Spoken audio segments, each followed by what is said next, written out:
શહેરના કામરેજ સુરત રોડ ઉપર સરથાણામાં શ્યામ મંદિર બીઆરટીએસ બસ સ્ટેશન પાસેથી ગતરોજ સુરત ક્રાઇમ બ્રાન્ચ પોલીસે વોચ ગોઠવી એમડી ડ્રગ્સના જથ્થા સાથે 4 વ્યક્તિઓને ઝડપ્યા છે।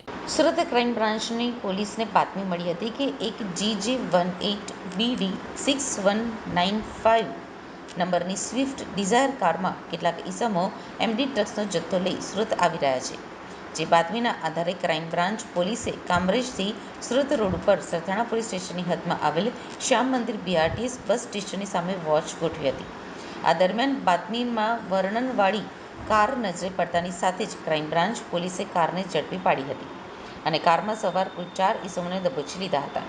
પોલીસે કારની તલાશી લેતા તેમાં સદ્દામ ખાન નામના ઈસમ પાસેથી ₹7.44 લાખનો 74.450 ગ્રામ એમડી ડ્રગ્સનો જથ્થો મળી આવ્યો હતો અને અન્ય 3 ઈસમોને વેચવા માટે તે લાવ્યો હતો। પોલીસે 4 આરોપીઓને ઝડપી પાડ્યા છે। પોલીસે તેઓની પૂછપરછ કરતા પંકજ કુમાર નંદલાલભાઈ પાસવાન, સરફરાઝ ઉર્ફે રોમિયો સફરુદ્દીન અંસારી, રોહન કુમાર કિશોરભાઈ રાઠોડ અને જગતજીવન ચિત્રસેન રાઉત હોવાની ઓળખ આપી હતી। ક્રાઇમ બ્રાન્ચ પોલીસે ₹7.44 લાખનો એમડી ડ્રગ્સનો જથ્થો તથા રોકડા ₹18,000 અને 1.50 લાખની કિંમતના 7 નંગ મોબાઈલ સાથે ₹4 લાખની કાર મળીને કુલ ₹12.97 લાખનો મુદ્દામાલ જપ્ત કરી સદ્દામ ખાનને વોન્ટેડ જાહેર કરી કાયદેસરની કાર્યવાહી હાથ ધરી છે। No drugs in Surat city અન્વયે સુરત ક્રાઇમ બ્રાન્ચની ટીમ સતત જે ડ્રગ્સ વેચવાવાળા પેડલરોથી લઈ ટોપ ટુ બોટમ થિયરી હેઠળ અલગ અલગ લોકોને આઈડેન્ટિફાઈ કરી સતત એમની વિરુદ્ધ કાર્યવાહી કરી રહી છે।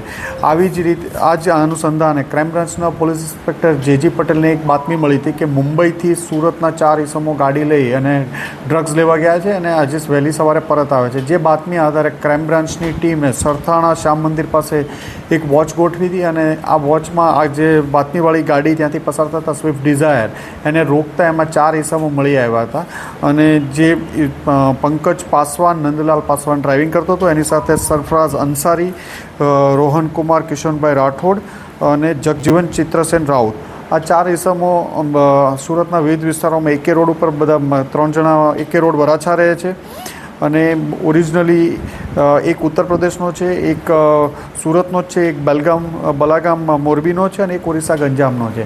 આમના કબજામાંથી 75 ગ્રામ જેટલું એમડી મળી આવ્યું છે જેની કિંમત ₹7.5 લાખ જાય। એમને ફિઝિકલ વેરીફાઈ કરતાં પહેલાં એમની પાસેથી કોઈ મુદ્દામાલ નહોતો મળ્યો પણ ગાડીમાં જે હોર્ન વગાડવાનું સ્ટેરિંગનું હોય છે એ સ્ટેરિંગમાં હોર્નની નીચેના ભાગમાં એણે છુપાવ્યું હતું અને ક્રાઇમ બ્રાન્ચની ટીમે બાતમી આધારે ત્યાંથી કાઢ્યું અને આ 4ની ધરપકડ કરી છે। મુંબઈમાં ક્યાંથી લાવ્યા હતા એ બાતમી મળી આવી છે। અગાઉ પણ આ લોકો 3 ટ્રીપ મારી ચૂક્યા છે।